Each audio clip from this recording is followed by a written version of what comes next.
Steve Hofmeyr by gesels net in Klerksdorp. Lekker. Hoe bevoorreg is ons? Asseblief, hoe gaan dit? Hoekom altyd Klerksdorp?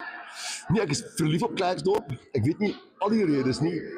Ek kan 'n paar redes vir jou gee. Ja. My ma het hier gebly, my ma. Regtig? Maar dis toe ek nou nie meer in die huis was nie, so ek moes baie vir hulle kom kuier. Okay. En dit was so op van Potchefstroom af so aan die regterkant. As jy daar inry so regs. Ek kan nie Stilfontein. presies nou nie. Nee, in Klerksdorp self. En ek kom al van die begin af, van my eerste konserte was hier. Ook van my grootste verleenthede was hier gewees. Ek het eendag geland met 'n helikopter so op 'n parkeerterrein van 'n Pick n Pay en toe die helikopter nie weer start nie. Toe moes ek terugry huis toe. Ek het net die beste memories van mense hier. Hier kom mense hiernatoe wat my begin ondersteun het in 1989 en ek het nou nie die foto's aan my nie, maar hulle het foto's Die dametjie was ek het al gesien. Rita, ongelooflik. So, dis my family. Dan kan ons weer 'n boek. Ek is die leigatste skrywer in die hele wêreld. Ja, jy lees die lees. En Johan, ek het gehoor jy het nou vanaand van hom 'n bietjie gesels, ons is ook groot vriende gewees. Mis hom baie. Ja, ek mis Johan baie. Yes, hy was die mees onbaatsigtige persoon wat ek geken het. Ek kon nie opvang om hom terug te betaal vir alles wat hy vir my beteken het daarna. Verloor ons om Kersfees laas jaar. So dis my baie seer gewees. Hy het van die mooiste, hy het by die beste plekke van julle omgewing vir my gewys al langs die rivier. Ek is nog nie weer terug gewees nie. Maar as Stef luister, al my liefde, en ek kom dit goed met die familie en ek dink aan julle en ek bid vir julle. Stef gaan nie luister, so dis nice. Jy is haastig op pad huis toe gaan die baie van jou tyd steel nie. Dit was ja, lekker, dis lekker. My stem moet so 'n bietjie weggeraak. Dit het nog nooit gebeur nie. Maar ek het hom so half teruggesing.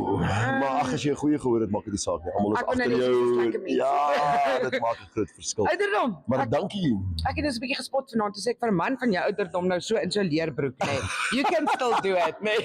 Eintlik moet mense van my ouderdom 10 jaar gelede uit leerbroeke uitbly. Ons moet just act your age. Okay. Maar ek's nog gemaklik opsterk om weg met moord. Ja, jy mag.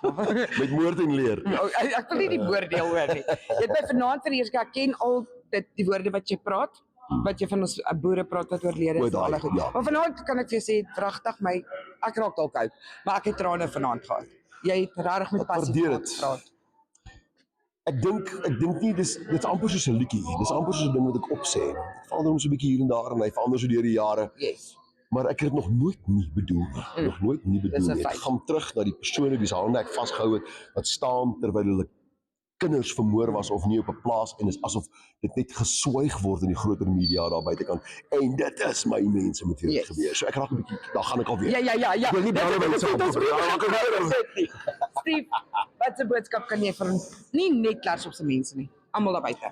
Ja, ag, luister hierso, ek is 'n erfenispersoon.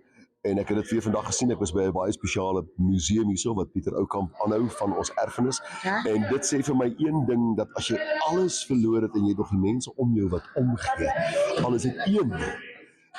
Hou hulle vas, hou hulle styf by jou vas. Dit gaan aan ouers vir hulle kinders, aan kinders vir hulle ouers. Ons het mekaar nog. Ja. Nadat die wêreld opgee op ons, is dit eintlik genoeg. Dankie my vriend. Dankie dat ek jou tyd kon Baie liefde vir jou, ek luister graag. Jy moet mooi terugry. Terhouer. Spraak weer. Bye. En dit was Steve gewees.